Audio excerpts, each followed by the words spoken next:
Today's video is sponsored and is based on articles originally written on The Athletic. For the best ad-free baseball coverage, head to theathletic.com/Dawson Wright to get The Athletic for only $1 a month.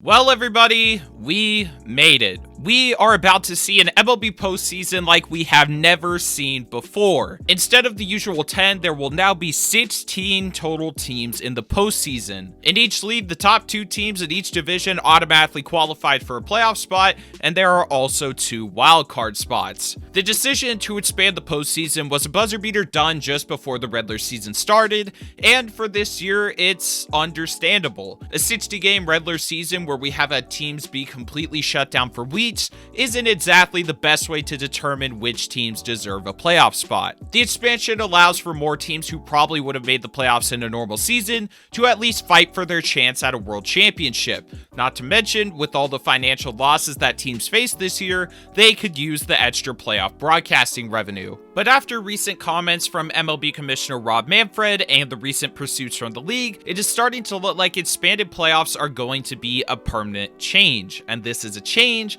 that would do way more harm for the sport than good. Last Monday at a Business of Baseball event, Commissioner Manfred had the following to say regarding a 16-team playoff. I'm a fan of the expanded playoffs. I think getting back to that 3-game series in the first round is a positive change. I think the initial round could have the kind of appeal you see in the early couple days in the NCAA tournament. It is one of those changes that I hope becomes a permanent part of our landscape. This isn't really anything new. The expanded postseason format is something that has been discussed for years, and according to the commissioner himself, an overwhelming majority of owners have been in support of expanded playoffs for a while, which of course they are. More teams in the playoffs results in more games being played, and more games being played results in extra broadcasting revenue for teams and the league itself. And while we don't have an exact number, we can comfortably say that this total will result in hundreds of millions of dollars in extra postseason revenue. That postseason revenue could be crucial to the bottom line for the league.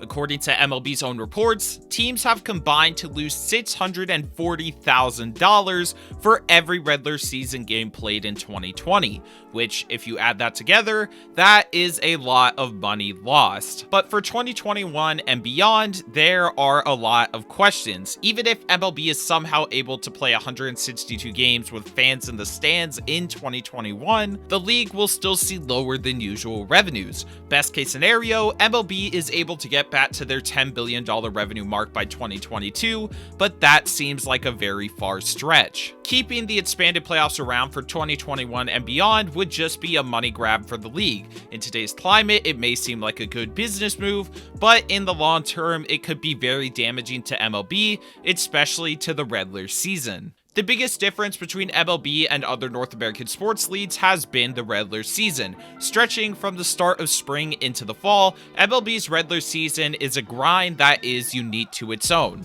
While at times the regular season can feel longer than watching every season of Days of Our Lives, that is part of what makes it so special. Teams have to last throughout all 162 for their shot at the postseason, since MLB has long allowed the lowest percentage of its teams to make the playoffs. But under the new expansion format, all of that is virtually taken away. From the start of the season, teams that are anywhere near being contenders would be automatic locks for the playoffs. And as Dodgers manager Dave Roberts said, without any first-round buys, the advantages of being a division winner are non-existent. I mean, would there really be a point to the regular season when some teams that are below average are going to make it in anyway? It would just make the regular season a super drawn-out way to seed teams for the playoffs. And the scary part is, the rest of sports seems to be trending in this direction as well. The NBA and the NHL playoffs let in 16 teams, and most recently, the NFL decided to expand their playoffs from 12 to 14 teams. Of course, these leagues have longer playoffs for the same reason MLB expanded their playoffs this year,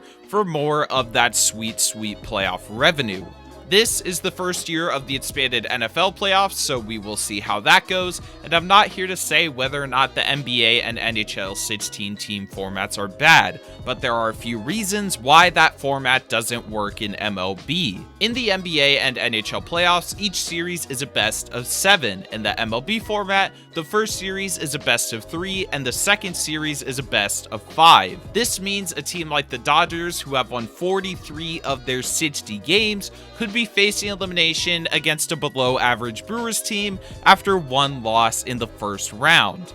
And even though the Dodgers are significantly a better team, there is a legitimate chance that they could be facing elimination this early. The MLB playoffs are known for being, for lack of a better term, a crapshoot. Any team that is able to get into the playoffs has just about as good of a chance of winning at all as everybody else. This isn't necessarily due to top teams choking, rather it is just the nature of the sport. Part of the reason the regular season is so long is that baseball is random enough that there needs to be a large sample size of games to determine what teams are legit. And now that there's only a minuscule sample size of 3 games being played in the first round with more teams involved, the randomness of this postseason is going to be cranked up to 1,000. This could also result in some indirect consequences. With every team playing in the first round, the financial incentive for teams to raise their seeding is basically eliminated. What's the point of signing or trading for that big star when it barely increases your chances of advancing in the postseason? If winning more games only slightly improves your seeding, there really isn't a point. Whether you win 100 plus games or 90 games, either way you're going to be subject to a 3-game crapshoot where one play like this will cause your elimination. In a system with more playoff teams, teams wouldn't get anywhere near the return on investment they had on free agents in the past. This would just make the free agent market more depleted than it already is, and the players a lot more upset than they already are. For MLB to make their expanded playoffs plan permanent, they would have to get approval from the players. While right now the Players Union is against the idea of keeping expanded playoffs around for future seasons, it will certainly be used as a bargaining chip for the upcoming CBA negotiations. But since the owners were already pushing for an expanded postseason before the pandemic even happened, I doubt that we will be seeing it go away anytime soon. If MLB does persist that expanded playoffs must be a permanent change,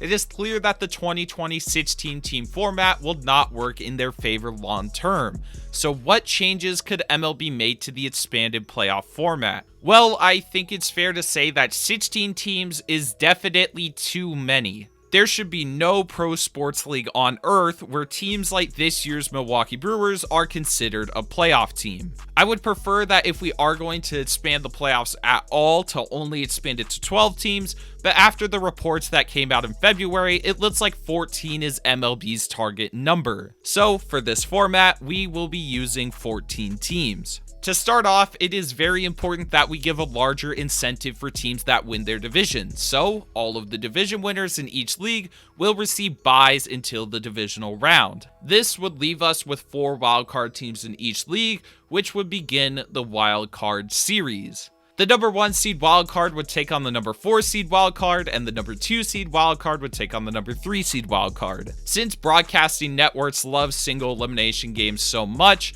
both of these games would be single elimination. Then, the wildcards who advance would take on each other in a best-of-3 series, and the winner of that advances to the divisional round. From there, things would be relatively the same. The remaining wildcard team will face the number 1 seed in their league, and the number 2 and number 3 division seeds will face each other. If MLB really wants to play more playoff games for some of that cash, they could also expand the divisional round to a best-of-7. This is just one of many 14-team postseason formats, but it does check a lot of boxes. The league will be able to get the extra playoff games that they wanted, TV networks will get more elimination games, and the teams actually have a reason to go after their division title. Who knows if this is the format that MLB does end up using, but I wouldn't be worried just yet. There is still a lot of time for the league and the Players Association to figure out what they're going to do for 2021 and what they will agree to for the next CBA.